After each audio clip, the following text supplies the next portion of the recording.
Ustadz Khalid Abdullah Basalamah telah mengembalikan sejumlah uang terkait kasus dugaan korupsi Kota Haji 2024 kepada negara. Informasi tersebut dibenarkan juru bicara KPK Budi Prasetyo saat dikonfirmasi pada Senin 15 September 2025. Budi menambahkan uang yang dikembalikan Ustadz Khalid telah disita penyidik sebagai barang bukti. Sebagai informasi, Ustadz Khalid Basalamah merupakan direktur atau pemilik PT Zahra Auto Mandiri atau UHUTUR. Ia diperiksa oleh KPK pada Selasa 9 September 2025 sebagai saksi fakta dalam dugaan korupsi Kota Haji 2024. Kasus ini juga menyeret nama Menteri Agama Yakut Khalid Qomas.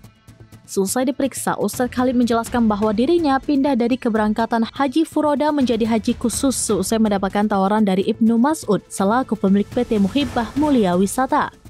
Ia pun akhirnya berangkat haji menggunakan travel Muhibbah karena Mas'ud menyebut bahwa kota haji itu resmi dari Kementerian Agama.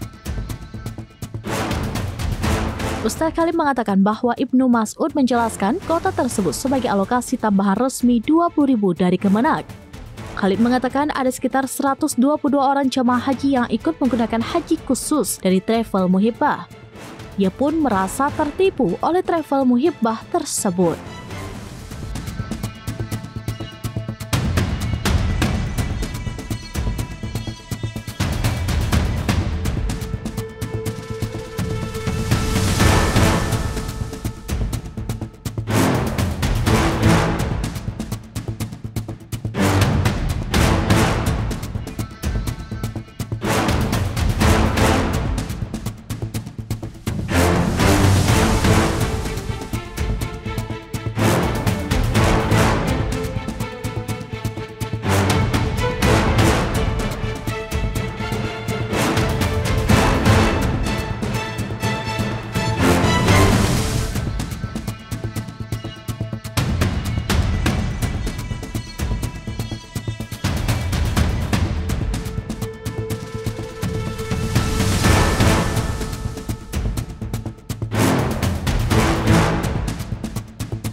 Download Tribun X sekarang, menghadirkan lokal menjadi Indonesia.